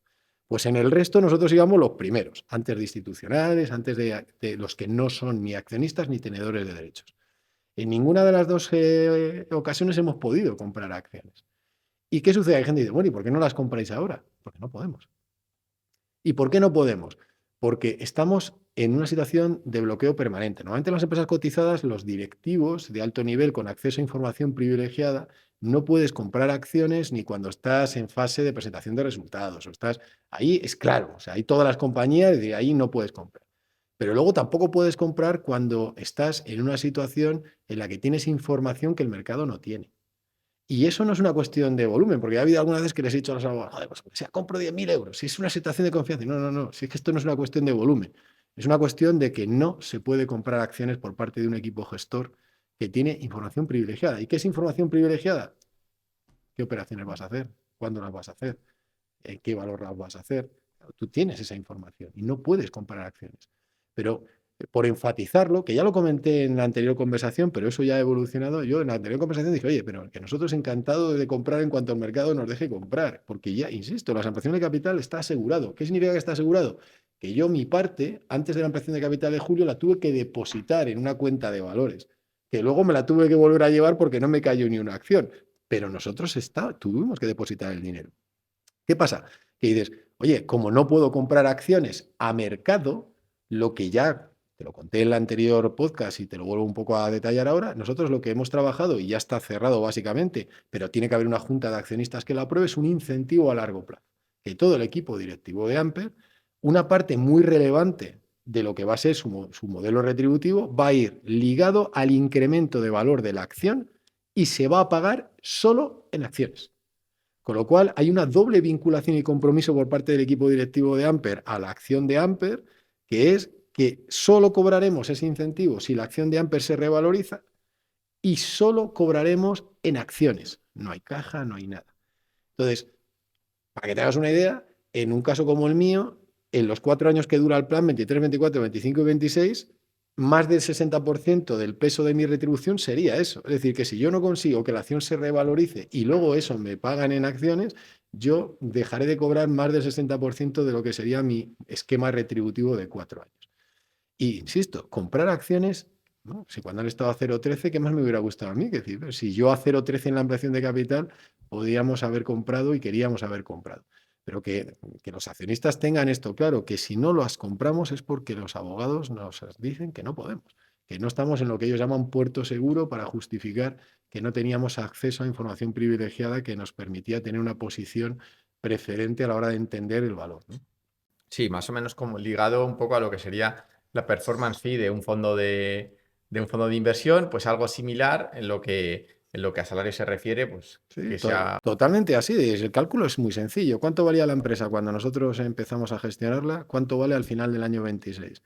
Y evidentemente con una serie de criterios de cálculo para las ampliaciones de capital, etc, etc. Pero es un cálculo que dice, oye, el valor que has generado, si has generado valor, hay una parte del valor generado que nos revierte, pero nos revierte en Ah, acciones, no nos revierte. Con que lo cual, luego ya tendrás el problema de cuándo puedes vender tus acciones, que te pasará lo mismo. bueno, luego tienes restricciones a la venta, lógicamente. Pero bueno, pero que es un compromiso absoluto, es decir, que en el fondo es lo mismo que comprarlas a mercado, es decir, oye, eso es un dinero que nosotros también podríamos haber dicho, "Ah, no, no, eso nos lo pagas en dinero". No, no, no, nos lo pagas en acciones. Porque a mercado, insisto, no podemos comprar acciones, estaríamos incurriendo en una ilegalidad. Hablando de, mira, justo hablando del precio de la acción, bueno, aquí hay muchas cosas que contar. Quizá la primera, por un poco, pues, si te quieres dirigir al accionista promedio de Amper o al accionista minoritario, ¿qué le dirías con respecto a lo que ha visto en Amper en, pues eso, el tobogán de sub y baja que hemos visto en el último año? ¿Qué le dirías con respecto a eso? Bueno, pues yo le diría, para empezar, que Amper ahora sí que tiene, que cuando yo llegué aquí no lo tenía, analistas. Es decir, ahora mismo cubren la acción de Amper 4 analistas. El que había, Lighthouse, pero luego se incorporó Renta 4, se incorporó JB Capital y se incorporó, con posterioridad a nuestra primera conversación, Banco de Sabadell. Y, salvo que pase algo muy raro, antes de final del año se incorporará un quinto analista. 5 analistas siguiendo la acción. De los informes de analistas, el que menos valor de acción proyecta es 0,17 y está pendiente de reactualización del informe, y el que más proyecta es 0,20, que es el Banco Sabadell. JB Capital proyecta, por ejemplo, 0,19. Con lo cual, la horquilla de valoración que te hacen los analistas es entre 0,17 y 0,20. Ya sabes que a mí me gusta hacer horquillas de valoración por fundamentales. Oye, ¿cuánto es mi EBITDA? ¿Cuánto es mi deuda financiera neta? ¿Cuánto es el múltiplo que está pagando el mercado a estos negocios? Pues a mí, por fundamentales, me sale que la compañía hoy debería de tener su acción cotizando en lo mínimo 0,18, 0,185 y podría llegar hasta 0,20. Y en un primer salto, para mí debería irse a 0,16 fácilmente. Y dices, ¿cuándo se va a producir eso? Pues hay veces, como hemos hablado, como el institucional no compra a mercado, ¿quién es el que te modula el valor de la acción? El retail, el minoritario. Y hay veces que el minoritario él mismo alimenta sus propias dudas y penaliza la acción. Pero la acción, ya te digo, tanto los analistas como un informe por fundamentales te dan esas horquillas. ¿Cómo sería esa valoración por fundamentales así hecha rápida, Sí, un poco teniendo en cuenta, entiendo, las dos partes del sector, claro. los múltiplos a los que cotizan, Pues ¿no? Algo mira, así. por tomar como referencia lo que hicimos la otra vez. Cuando hablamos la otra vez, yo lo que te dije es, mira, por los análisis que yo tengo, el mercado de la energía en lo que nosotros hacemos, el múltiplo es 9,5. Y en defensa en aquel momento se hablaba, que ya estaba subiendo bastante, de 12,5. Si consideraba el EBITDA que yo tengo en defensa y el EBITDA que yo tengo en energía, el de defensa lo multiplico por 12,5, el de energía lo multiplico por 9,5, me daba cuál es el valor del múltiplo, o sea, haciendo una regla de 3 del múltiplo, y el múltiplo ese salía 10,8, Sí, que es más o menos. casi la mitad entre energía y defensa. 10,8. Sí, Y entonces, ese 10,8, si lo multiplicas por tu EBITDA, te da el enterprise value, el valor de la valor de empresa. la empresa. Si le quitas la deuda financiera neta, te da el equity value, el valor de tus acciones. Si a ese valor le divides entre el número de acciones, te da el valor de la acción. Entonces, si yo aplico esa misma regla de cálculo, pues estarías en una base suelo mínima de 0,165, más o menos. Si consideramos que en el mercado de la defensa ahora ya no se habla de múltiplo 12,5, se habla de múltiplo 15, ya te acercas al 0,18. Y si empiezas a considerar además que hay parte de nuestro negocio que yo he considerado energía, que el mercado me lo está considerando seguridad nacional y defensa, pues es que te vas a mínimos de 0,20. Y los analistas, cuando hacen su análisis, sí te hacen este tipo de cálculos. Consideran los múltiplos que ellos van entendiendo, que también explicábamos la otra vez cómo se calcula el múltiplo. El múltiplo se calcula tomando como referencia a qué múltiplo cotizan empresas cotizadas que operan en este sector y a qué múltiplo se han hecho operaciones de money recientes. Entonces, de ese análisis es los que los analistas, el Sabadell de turno o el J Capital de turno o el analista que sea, saca ese múltiplo. Entonces, por eso te digo que por fundamentales y aplicando los mismos criterios de cálculo que aplicábamos en el pasado, pues la compañía debería estar perfectamente en una cotización por encima del 0,16,5, 0,16, 0,65, 0,67. Y ya si vas a estos otros de meter ya un 15 en defensa, un poco de cambio en el mix, te estás yendo a 0,20 al menos. Con lo cual yo coincido con la visión de los analistas y mi cálculo de fundamentales es por debajo de 0,16, 0,165 no tiene ningún sentido que la acción esté. Lo lógico es que tuviera un primer salto ahí, un segundo salto en torno de 0,185 y un tercer salto a 0,20, que para mí es donde debe estar el valor de cotización. Vale, y entendiendo que los que saben, como quien dice, son los que te dicen que, oye, esta empresa está barata, ¿dónde encontramos las excusas o dónde buscamos un poco las explicaciones para que la empresa, y además después del empujón de la ampliación, que salió muy bien y demás, no termine de funcionar? O sea, ¿dónde encuentras tú esa explicación para decir, oye, ¿por qué el mercado penaliza a Amper? O si es que es el aura de chicharro de toda la No, vida que sobrevuela sobre la tienes, empresa. tienes, yo creo que son dos cuestiones, ¿no? Y creo que lo hemos comentado un poco de pasada antes. Por un lado, toda esta avalancha informativa de Indra, 7.000 millones en préstamos, Indra, todos los PEMs, Indra, hace que parezca que es todo Indra y cero Amper. Y por lo tanto, bueno, eso de que Amper está en defensa, pues si se lo está llevando todo Indra, ¿no? Entonces, eso afecta a una empresa como Amper. Y sobre todo afecta al minorista, que como te acabo de decir, es el que mueve la acción. Porque el inversor más sofisticado, que hace un análisis de los informes de los analistas y demás, el institucional, el family office potente, sí tiene ese conocimiento más detallado. Pero como hablábamos, no invierte a mercado. O sea, él o va a una ampliación de capital con derechos o a una sin derechos o a algún instrumento de pseudo equity, pero los institucionales no suelen construir posiciones a mercado. Insisto, además en compañías como nosotros que tenemos muy poquita liquidez y para construir posición te puedes tirar un mes y medio. Entonces, esa primera parte para mí es relevante, es decir, el minoritario, que es el que mueve la acción de Amper, pues no tiene o no ha tenido la suficiente sensación de que efectivamente nuestra posición en defensa y seguridad nacional es la que es y va a ser la que va a ser, sino que se queda un poco más con ese impacto. El hecho de que coticemos a céntimos, eso tiene también un problema psicológico, que tú lo acabas de enumerar.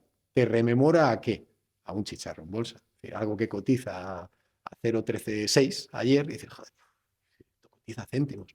Y tenemos 2.200 millones de acciones. ¿Qué es lo que creo que también hay que hacer ahí, evidentemente? Un contra-split. Puedes explicarle a la gente lo que es ¿Qué un es un split. contra-split? Pues decir, hombre, vamos a ver, tener 2.200 millones de acciones, que cada acción vale 0,136, pues parece que no tiene sentido. Y dices, ¿qué es lo más lógico? Decir, oye, por cada 25 acciones que usted tiene, le voy a dar una. Y las 25 que valían 0,136, pues ahora le voy a dar a usted una que vale 3,7. Eso hace que pasas de tener 2.100 millones de acciones a tener menos de 100 millones de acciones y tu acción pasa de valer 0,136 a valer 3,7 euros. Y eso, a los ojos de inversores institucionales, en un momento, porque hay gente que dice, no, bueno, pero es que a veces el contra-split, cuando la compañía está inestable, Amper ya es una compañía estabilizada en la base, lo hemos comentado antes, financieramente, desde el punto de vista de caja, desde el punto de vista de su deuda a largo plazo, desde el punto de vista de su operativa, de sus contratos que estamos haciendo el delivery con adecuado margen, con lo cual la compañía ya tiene una base de solidez que le permite dejar atrás esa imagen de chicharro bursátil haciendo esta acción que permite que seas más atractivo a un inversor ya no retail o minorista, porque tu acción cotiza más alta, reduce la volatilidad, cuando la acción está más baja es más fácil que haya más volatilidad. Entonces tienes ahí una agregación de factores que hace que la acción pueda tener un comportamiento mejor. Entonces, por eso digo que para mí, por sumarizar la respuesta a tu pregunta, la respuesta de por qué la acción todavía no lo recoge tiene esa doble derivada. Por un lado,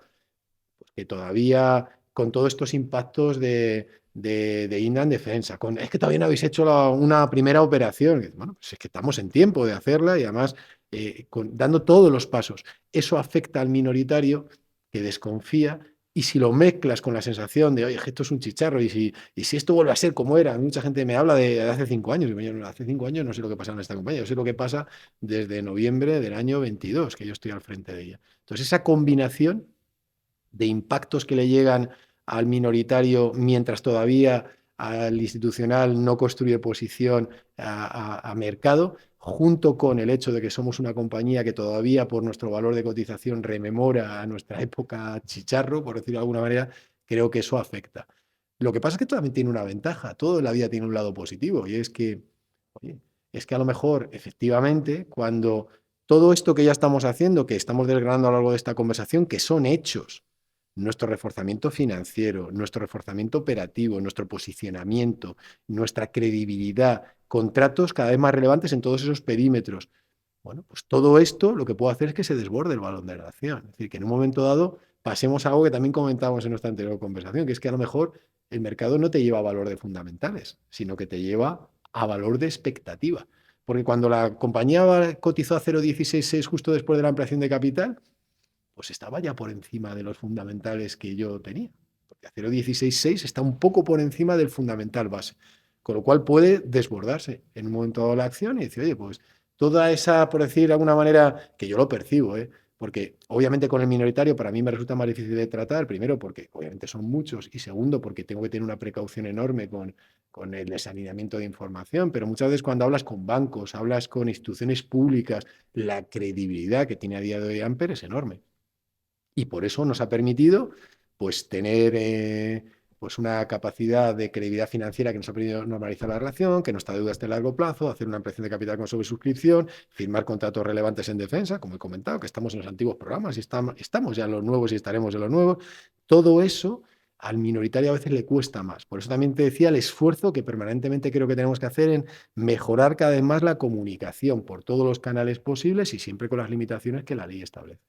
Bueno, supongo que tú estarás mucho más al margen de lo que es el día a día del inversor retail. No sé si en algún momento te para alguien por la calle, te reconoce o algún inversor te pregunta, pero un poco lo que se ve desde fuera, yo que sí que estoy más unido al inversor retail, es pues se dejan llevar mucho por los foros, se dejan llevar mucho por algo que yo odio a más no poder, que es el análisis de un gráfico y no se enteran de que detrás de un gráfico hay una empresa, hay unos resultados, y luego se dejan llevar mucho por lo que es ese sesgo de confirmación de si yo creo X, voy a buscar toda la información que soporte ese sesgo, que soporte esa forma de pensar que tengo, ¿no? Y al final el cliente retail acaba siendo retail por algo y no sale nunca de ese ciclo de convertirse en un gran inversor algún día, porque precisamente creo que va un poco por esos sitios. ¿Tú eres capaz de... ¿llegas a ver algo de esto o esto te pilla muy lejos? Vamos a ver, yo hago lo posible por entender la sensibilidad de todos nuestros accionistas.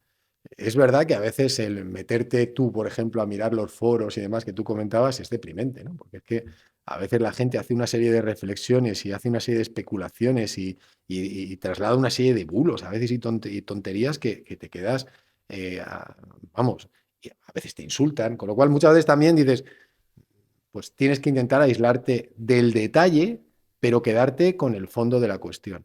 Y el fondo de la cuestión es que efectivamente hay que hacer un esfuerzo comunicativo para tratar de evitar que algo que tú has definido perfectamente, me ha encantado cómo lo has hecho, yo eso lo llamo la profecía autocumplida, que es, yo creo algo y voy a buscar y voy a hacer todo lo necesario para reafirmar lo que creo, con lo cual tú mismo vas a hacer que pase. Eso es la profecía autocumplida. Hostia, y claro, y aquí pasa mucho eso. Pasa mucho que la gente entra o en especulación que les arrastra a la decepción y a la depresión sin que nada haya pasado, o lo contrario, que entran en un estado de euforia sin que nada haya pasado, o interpretando ciertas cosas que tienen un valor muy relativo. Entonces, pero esto pasa, ¿no? Y nosotros, como te digo, lo que intentamos hacer es hacer un esfuerzo comunicativo, porque a veces es difícil. Por ejemplo, obviamente los informes de analistas el inversor minoritario no los tiene, no los lee, no tiene acceso a ellos, no sabe qué están diciendo. O a veces todo esto que yo he explicado hoy aquí de los programas estratégicos de modernización y dónde Amper está, no lo sabe y entiende que esto no está en ningún lado. Entonces, y es complicado a veces conseguir cambiar eso. Pero sin duda que lo que tú dices pasa. Y luego lo del gráfico, a mí me lo ha dicho hay gente que me escribe por LinkedIn con mucha educación. Yo trato de contestar a todo el mundo y si a alguno no le he contestado le pido disculpas porque lo que no contesto es al que me insulta. O sea, a mí hay gente que me ha insultado, hay gente que me amenaza de muerte, o sea, cosas que de verdad alucinarías. Yo obviamente a esa gente no la contesto, ni para bien ni para mal. Pero a mí el que me escribe y me pregunta cualquier cosa de la compañía o me manifiesta cualquier, por decirlo de alguna manera, inquietud, yo contesto a todo el mundo, aunque tenga que estar el fin de semana contestando. Y si alguno, insisto, porque no lo miro todos los días ni todas las semanas, no le he contestado, que sepa que le contestaré. Si se dirige a mí con educación y con respeto, yo contestaré y obviamente contaré lo que puedo contar. Porque muchas veces también los accionistas de retail, ¿qué es lo que quieren? Que les cuentes a ellos algo que solo ellos sepan. O que les des una certidumbre que no le puedes dar, aunque la tengas. Porque dicen, oye, pero si te doy a ti esa información, se la tengo que dar al mercado, ¿no? Entonces la gente no lo entiende. Pero sí, muchos accionistas me llega a eso. Con lo cual yo lo que trato es de que haya comunicación para que entiendan la realidad de la compañía. Lo de los gráficos. También me lo ha dicho, no, es que se ha deteriorado el gráfico. Vamos a ver. El gráfico codo, cabeza y este tipo de cosas pueden funcionar en compañías con una base accionarial, una liquidez y una volumetría X. En Amper, tú mañana con 50.000 euros pones la acción donde te da la gana y el gráfico ya lo pones donde quieras, o 100.000. Es decir, con lo cual no tiene sentido. Y por eso, como tú bien dices, la gente lo que se tiene que fijar muy bien, porque eso es lo que le va a dar la rentabilidad, sobre todo en el medio y largo plazo, es qué está haciendo la compañía de verdad. ¿Cuáles son sus números, su posicionamiento, sus capacidades tecnológicas? Todo esto que estamos hablando de que Amper tiene 9 productos en el portfolio europeo, que es tecnología Amper. Todo esto es lo que te da la posibilidad de ser una compañía que va haciendo su delivery, como dicen los british, y que va a permitirte tener una revalorización. Lo demás es especulación. Es Ah, especulación. Hablando de especulación, y yo creo que ya para acabar, todo el tema de posiciones cortas en Amper es otra cosa que también repiten los retail mucho. Yo lo miro y digo, vamos a ver si es ridículo esta cantidad, al margen de que, quiero decir, la compañía eh, tiene que hacer ciertas cosas sí o sí, si las hace subirá y si no las hace caerá, pero que no creo que el que tiene un posicionamiento corto tenga la información como para saber si Amper está cumpliendo en mayor o menor medida con lo que dice que va a Vamos a hacer, ver, ¿no? es que en el tema de los cortos, que también efectivamente te agradezco que me preguntes estas cosas porque me permite explicarlo. Em, para empezar, hay gente. Lo primero, quizá habría que explicar qué es un corto para el que Sí, no lo sí, bueno, sepa. para el que no lo sepa, pues que es algo que a veces es contraintuitivo, ¿no? Porque dices, el inversor a corto es aquel que lo que hace es tomar prestado una acción, inmediatamente la vende porque cree que es un precio alto y luego lo que hace es esperar a una caída para comprar y Devolver. devolverla. Con lo cual, entre el precio al que vendió una acción que no era suya y el precio a la que devolvió la que no era suya, que la ha comprado más barata, pues saca un diferencial. ¿Qué sucede? Que tú tienes dos tipos de bajistas, esencialmente. El que entró en Grifols, todo el mundo conoce un poco la historia de Grifols, que hubo un bajista que entró, Gotham se llama, Sí, Gotham, el de los que, informes. claro, pero ese es un bajista que lo que hace es, entro a una empresa un minuto antes de publicar un informe donde voy a tirar a tomar por saco la cotización, por lo tanto yo mismo provoco la bajada que me permite conseguir esa plusvalía. Los bajistas que han entrado en Amper, que a día de hoy solo hay uno con un 0,6%, esto es información pública, es decir, casi nada, son bajistas algorítmicos. Es decir, que entran y salen de las compañías, es un algoritmo que analiza ciertos parámetros y entra. ¿Qué parámetros suelen analizar? Si estás o no haciendo una ampliación de capital y qué volumen de liquidez tienes y qué volumen de cotización tienes. Cuando cotizábamos a 140 millones y al día se negociaban 200.000 euros en acciones, ningún algoritmo del mundo entraba en Amper como bajista. Cuando estás cotizando ya por encima de 300 millones, has hecho una ampliación de capital y además ya tienes una liquidez que dentro de que es pequeña, pues está por encima de 1 millón de euros, como decíamos, sí te puede entrar algún algoritmo. ¿Qué sucede? Que también a veces los algoritmos entran a cubrir una posición de largo que tienen en otra empresa del mismo sector. Y lo que tratan es hacer lo que llamáis los puristas un hedge, una Sí, cobertura. o un arbitraje Claro, que dices, entre oye, pues mira, pues yo estoy a largo en Indra, me pongo a corto en Amper. Y entonces, oye, pues un salgo. relative value, ¿no? Claro. Digamos. Entonces dices, pero no es nada relevante para Amper que tengas un bajista al 0,6 porque viene derivado de esto. Pero no obstante, me permite hacer un comentario que yo nunca he entendido, que es, para que un bajista pueda, como hemos explicado, vender la acción y apostar, o sea, apostar entre comillas a que va a bajar y luego comprarla, ¿qué tiene que hacer? Que alguien se las preste. Por lo tanto, el bajista que ha ido a día de hoy en Amper, ¿le han prestado acciones quién? Accionistas de Amper.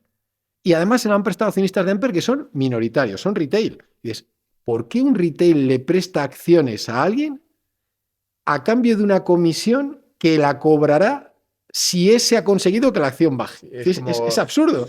hedgear su propio. Claro, dices, oye, yo te presto a ti acciones porque me vas a pagar 2 duros en el caso de que la acción baje, con lo cual mi patrimonio baja. Dices, no tiene ningún sentido. Por lo tanto, yo digo, oye, pues yo no entiendo por qué. Yo creo que hay veces que hay entidades financieras que lo hacen sin que haya una autorización o un conocimiento profundo por parte del tenedor de la acción de qué implica el que estés prestando acciones. Sí, ahora ya incluso se ha puesto de moda en algunos brokers el tener un pool donde tú puedes prestar tus acciones y ellos ya, el broker se encarga de ofrecerlas como posiciones cortas al que quiera tomar una Uh posición -huh. corta. Con lo cual yo creo que es alguien más bien que no entiende bien lo que está haciendo y dice, oye, que por prestar mis acciones me prestan dinero. Entonces, por prestar mis acciones me dan dinero. Entonces lo meten ahí en Sí, un pool y llega alguien y acaba prestando exacto. acciones para estar corto. No, era más la curiosidad de qué opinabas tú, porque al final, entre que la cantidad es muy pequeña y que luego, básicamente, lo que yo siempre lo he dicho, ponerte en corto de los mercados cuando los mercados en promedio suben, es una apuesta bastante, no solo especulativa, sino especulativa y de un riesgo alto porque estás en el lado malo de la historia. Es decir, lo normal es que las compañías y los valores suban. Entonces, que tú compres algo pensando en que va a subir es bastante más probable que tú vendas algo pensando que va a bajar, y más cuando las empresas lo que quieren es crecer y hacerlo bien. Es decir, Claro, por eso en eh, nuestro caso es algorítmico, porque los algoritmos sí que son capaces de hacer muchas operaciones en el intradía, de estar haciendo cobertura de posiciones, es decir, tienen otros ratios de análisis que no son los de un inversor persona, por decirlo de alguna manera, minorista. Pero sí, totalmente de acuerdo. O sea, y por eso digo que animo a los accionistas a que no presten acciones de Amper, aunque, insisto, hay algunos asesores externos, porque de esto uno trata de... Yo estoy convencido de que Amper es un animal muy único. O sea, no hay otra empresa cotizada española, como te decía, con las características de nuestro accionariado, con nuestro volumen de acciones, con lo cual las recetas aplicadas aquí sirven para lo justo. Pero yo animaría a que no prestara, aunque te insisto, hay asesores que te dicen, no, no, si el que haya algún bajista le da empaque a una empresa, a cualquier empresa que se precie, que ya tiene un volumen, que ya tiene una actividad, que tiene una proyección, que tiene una expectativa, tiene bajistas. no, está por ahí el caso de Tesla, que tenía un montón de posiciones Claro. bajistas de sus inicios. Telefónica pues, tiene Y, muchas posiciones bajistas, Indra las ha tenido, ahora no las tiene, pues, seguramente, pero las ha tenido. Así que, Muy bien. Enrique, no sé si antes de acabar, pues hay algo por ahí que te gustaría decir, aprovechando que la charla ha sido súper súper útil y hemos hablado un poco de todo. No sé si hemos dejado algo en el tintero o si quieres acabar con algo. no, yo creo que hemos tocado un poco todo lo que cubría el objetivo que perseguíamos con esta charla, ¿no? Que era, por un lado, pues hacer una actualización de dónde está la compañía, cómo ha evolucionado y cómo va a evolucionar en un contexto que ha cambiado mucho y que nos permitiera explicar de una manera didáctica, pues algunos conceptos como hemos explicado, el mercado de la defensa, por qué ha cambiado, cómo funciona este tema de los PEMS, qué es esto del SAFE, cómo funcionan los contratistas principales y el resto. Creo que también hemos comentado cómo es el proceso de Money y por qué eso es largo, es tortuoso. Y en este caso concreto, si no quieres sobrepagar o quieres evitar el riesgo de que eso a futuro no tenga proyección y no tenga desarrollo, pues tienes que coordinarte con los actores que he citado. Yo creo que hemos tocado lo esencial y si me permites, y esto es como por hacer un poco un resumen desde el punto de vista de la compañía, yo sí que le trasladaría un mensaje al accionista minoritario, ¿no? Porque los accionistas institucionales tienen más palancas, ¿no? Que es, oye, que vamos a maximizar el esfuerzo de comunicación como ya lo estamos haciendo y maximizar la posibilidad de que haya herramientas que eviten volatilidades, o sea, para que ellos se sientan informados y se sientan razonablemente protegidos, pero que confíen en la compañía, que ya lo están viendo, que los hechos son tangibles y objetivos. Y es tangible y objetivo que la compañía tiene una buena situación financiera, conseguimos reenfocar completamente nuestra deuda, que es deuda a largo plazo, conseguimos hacer exitosamente nuestro bono, como he dicho, nuestros pagarés, que ahora ya solo se emiten a más de 12 meses, hicimos satisfactoriamente nuestra ampliación de capital. La compañía tiene, por lo tanto, una excelente posición de caja, casi toda su deuda a largo plazo y una gran credibilidad entre inversores y entidades financieras que no tenía. Por otro lado, operativamente, la compañía ha evolucionado muchísimo en mejorar sus procesos de venta para vender con márgenes adecuados, y más teniendo en cuenta que tenemos tecnología propia, en ejecutar los proyectos de manera adecuada y generando los márgenes previstos. Lo estamos haciendo además en contratos muy relevantes con Navantia, con Hitachi, con Airbus, en donde el cliente creo que está satisfecho. En el caso, por ejemplo, de Airbus, yo creo que es un cliente muy satisfecho con el trabajo que estamos haciendo y de ahí que nos está dando continuidad. Estamos, por lo tanto, haciendo proyectos bien, con un buen margen. Estamos terminando de limpiar todos los proyectos que había históricos que eran más deficitarios o peor gestionados. Y por lo tanto, operativamente la compañía bien. Un equipo gestor que ha crecido en número y ha crecido en capacidad, en involucración y ha crecido en coordinación. Un equipo gestor que está totalmente vinculado con la compañía, como hablamos, que a pesar de que no puede comprar acciones, tiene un incentivo a largo plazo totalmente ligado al valor de la acción y totalmente pagado en acciones. Por lo tanto, buena situación financiera, buena situación operativa y comercial, un equipo que está motivado. Estamos haciendo nuestras inversiones en I+D, nuestras inversiones en CAPEX, como hemos comentado, la nueva fábrica, las instalaciones de Ferrol. Por lo tanto, la compañía está haciendo lo que debe. En el M&A, oye, Hicimos ya la operación de Navacil y del INSA, que la del INSA ya te he dicho, multiplicando por 3 el valor desde que hemos hecho esa compra. Hemos hecho, aunque es una operación pequeñita, Intelectia, que es una operación de seguridad y comunicaciones que hicimos ya, y ahora estamos haciendo todo lo necesario y hemos hecho todo lo necesario. Como te digo, es un trabajo muy arduo de posicionamiento, credibilidad, trabajo negociador, para poder estar ahora en fase de poder, que yo creo que lo vamos a hacer, cerrar esa primera operación antes del final de año y hacer el resto, como tú bien decías, entre 3 y 5, si hacemos una hora, pues entre 2 y 4, las haríamos el año que viene.